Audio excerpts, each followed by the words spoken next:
دور کسی جنگل میں بہت سے پرندے ایک ساتھ رہا کرتے تھے۔ وہ سب پرندے بہت اچھے سے وقت گزار رہے تھے۔ سب ایک دوسرے کی مدد کرتے اور مل جل کر رہا کرتے تھے۔ جہاں یہ سب پرندے ایک دوسرے کے ساتھ مل کر رہتے تھے، وہاں اسی جنگل میں بھولا کوا بھی اپنی بیوی کے ساتھ رہتا تھا۔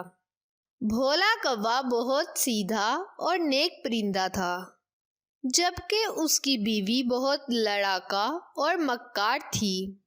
مجھے تو ایسا لگتا ہے کہ جیسے اس دفعہ گرمیاں بہت جلدی آ گئی ہیں۔ میرا گھونسلہ تو پہلے ہی بہت چھوٹے سے درخت پر ہے۔ اگر گرمی جلدی پڑ گئی تو میرا رہنا مشکل ہو جائے گا۔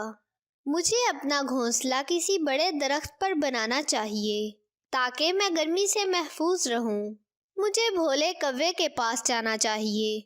جنگل میں جو سب سے بڑا درخت ہے، بھولے کوے کا گھر اس درخت پر ہے۔ پھر مانو چڑیا وہاں سے سیدھا بھولے کوے کے پاس جاتی ہے۔ اجی بیگم، سنتی ہو؟ گرمی کا موسم آ گیا ہے۔ ابھی سے اتنی گرمی ہے تو بعد میں پتہ نہیں کیا حال ہوگا۔ اب جنگل کے دوسرے پرندے گھنے درختوں پر گھونسلے بنانے گئے ہیں، اور کچھ پرندے ہمارے پاس بھی آئیں گے۔ تم ان پرندوں پر غصہ نہ کرنا اور ان پرندوں کو گھونسلہ بنانے دینا اور اچھے سے پیش آنا۔ میرے پیارے بھولا جی، یہ بات تو آپ اپنے ذہن سے نکال دیں کہ میں آپ کی یہ بات مانوں گی۔ یہ درخت میرا ہے اور اس درخت پر میرے سوا کسی اور پرندے کو اجازت نہیں۔ اگر کوئی پرندہ آ بھی جائے تو تم خاموش رہنا، میں خود ان سے نبڑ لوں گی۔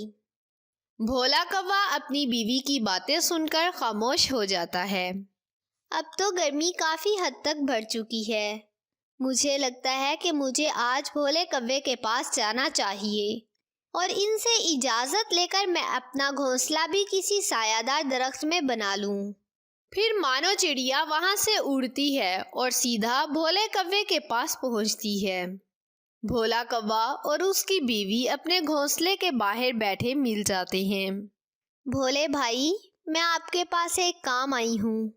آگے گرمی کا موسم آ گیا ہے اور آپ کو تو پتہ ہے نا کہ میرا گھونسلہ ایک چھوٹے سے درخت پر ہے اور ہر وقت دھوپ میں ہی ہوتا ہے۔ اگر آپ کی اجازت ہو تو میں اپنا گھونسلہ آپ لوگوں کے ساتھ بنا لوں۔ اے مانو چڑیا کی بچی، بھاگ یہاں سے۔ یہ درخت میرا ہے اور میرے سوا کوئی بھی اس درخت پر اپنا گھونسلہ نہیں بنا سکتا، اور آئندہ کے لیے خبردار جو تم نے ایسا سوچا بھی، نہیں تو میں تمہاری ہڈی پسلیاں توڑ کر رکھ دوں گی۔ ارے بھولی بہن، جنگل میں سب درختوں پر ہم سب کا حق ہے۔ جتنا یہ درخت تمہارا ہے اتنا ہی ہم سب کا ہے، اس لیے تم مجھے یہاں گھونسلہ بنانے دو۔ کچھ دن میں میرے انڈے آ جائیں گے۔ اگر میں نے تیز دھوپ میں انڈے دیے تو وہ خراب ہو جائیں گے۔ اگر آج تم میرے کام آؤ گی تو کل میں بھی تمہارے کام آؤں گی۔ تمہارا تو دماغ خراب ہے۔ بھلا ایک چھوٹی سی چڑیا میرے کیا کام آئے گی؟ اور اگر مجھے کسی کی ضرورت ہوئی تو میں کم از کم تم سے تو مدد نہیں مانگوں گی۔ اب تم یہاں سے دفع ہو جاؤ، اور یہ درخت میرا ہے، یہاں صرف میرا راج چلے گا۔ بھولا کوا بھی پاس بیٹھا ہوتا ہے اور اپنی بیوی کی باتیں سن رہا ہوتا ہے۔ بھولا کوا مانو چڑیا کی مدد کرنا چاہتا تھا، لیکن وہ اپنی بیوی کے ڈر سے چپ رہتا ہے۔ بھولی بہن، وقت کا کچھ پتہ نہیں ہوتا، جانے کب کیا سے کیا ہو جائے۔ آج تم طاقت کے غرور میں سب کچھ بھول چکی ہو، کل تم پچھتاؤ گی۔ مانو چڑیا بھولی کوی کی باتیں سن کر بہت پریشان اور اداس ہو جاتی ہے اور واپس اپنے گھونسلے میں آ جاتی ہے۔ یہ جنگل سب پرندوں کا ہے، اس درخت پر سب پرندوں کا حق ہے۔ اگر تم مانو چڑیا کو گھونسلہ بنانے دے دیتی تو تمہارا کیا جاتا؟ بھولا جی، آپ تو چپ ہی رہو۔ آئے بڑے مانو چڑیا کے طرفدار، اگر اتنی ہی پریشانی ہو رہی ہے تو تم بھی اس مانو چڑیا کے پاس چلے جاؤ، میرے پاس کیا کر رہے ہو؟ اگر تم نے یہاں رہنا ہے تو جیسا میں چاہتی ہوں ویسا ہی کرنا ہوگا۔ ابھی بھولی کوی اپنے شوہر سے باتیں کر رہی ہوتی ہے کہ وہاں مٹھو طوطا بھی آ جاتا ہے۔ کوی بہن، گرمی کا موسم شروع ہو گیا ہے، میرے پاس گھونسلہ نہیں ہے، کیا میں اپنا گھونسلہ اس درخت پر بنا لوں؟ یہ درخت کافی بڑا بھی ہے اور سایہ دار بھی ہے۔ چلو جی، ایک نے جان چھوڑی نہیں اور دوسرا بھی تنگ کرنے آ گیا ہے۔ تمہیں کیا میرا ہی گھر ملا ہے تنگ کرنے کو؟ جب جس کا دل چاہے منہ اٹھا کر آ جاتے ہو۔ جاؤ، چلے جاؤ یہاں سے، میرے پاس کوئی جگہ نہیں ہے۔ بھولی بہن، یہ درخت کوئی تمہاری جاگیر تو نہیں ہے جو تم کسی کو یہاں پر گھونسلہ نہیں بنانے دے رہی ہو۔ یہ درخت جنگل کے سب پرندوں کا ہے۔ اگر اس درخت پر تم رہ سکتی ہو تو جنگل کا ہر پرندہ رہ سکتا ہے۔ اوئے مٹھو طوطے کے بچے، زیادہ بکواس کرنے کی ضرورت نہیں ہے، اور یہ درخت صرف میرا ہے، یہاں صرف میں رہوں گی۔ جنگل کے کسی اور پرندے کو یہاں رہنے کی اجازت نہیں ہے۔ اب تم یہاں سے چلے جاؤ، نہیں تو مار مار کر کیما کر دوں گی تمہارا۔ یہ تو بہت غلط بات ہے، تم اچھا نہیں کر رہی ہو۔ میں یہاں ہی اپنا گھونسلہ بناؤں گا، اگر تم میں ہمت ہے تو مجھے روک لو۔ اوئے موٹی چونچ والے طوطے، ابھی میں دکھاتی ہوں تمہیں اپنی ہمت۔ یہ کہہ کر بھولی کوی مٹھو طوطے کو مارنا شروع کر دیتی ہے اور مار مار کر مٹھو طوطے کو زخمی کر دیتی ہے۔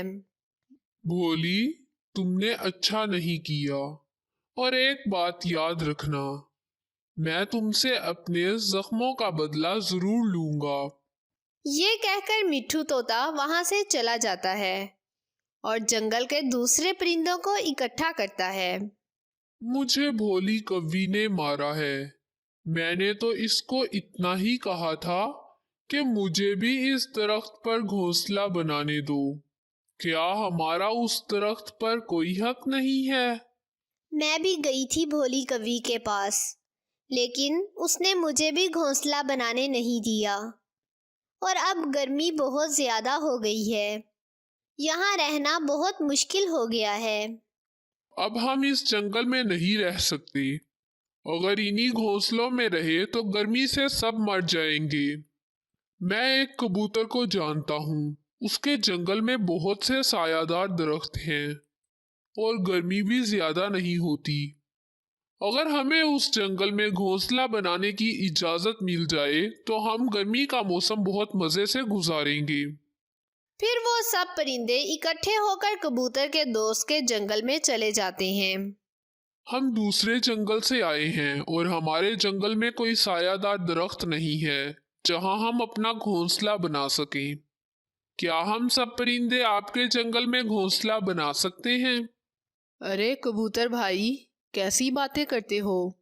یہ جنگل بھی آپ کا ہی ہے، آپ جیسے چاہیں ویسے رہ سکتے ہو، بھلا مجھے کیوں کوئی اعتراض ہوگا؟ پھر وہ سب پرندے اپنا گھونسلہ اس جنگل میں بنا لیتے ہیں اور بہت سکون سے زندگی گزارنے لگ جاتے ہیں۔ ایک دفعہ جنگل میں موسم بہت خراب ہوتا ہے، بہت تیز ہوا چلتی ہے اور جنگل کے بہت سے درخت گر جاتے ہیں۔ ان درختوں میں وہ درخت بھی ہوتا ہے جو بھولی کوی کے پاس ہوتا ہے۔ یہ کیا، میرا تو سارا گھر ہی ٹوٹ گیا، اب میں کہاں رہوں گی؟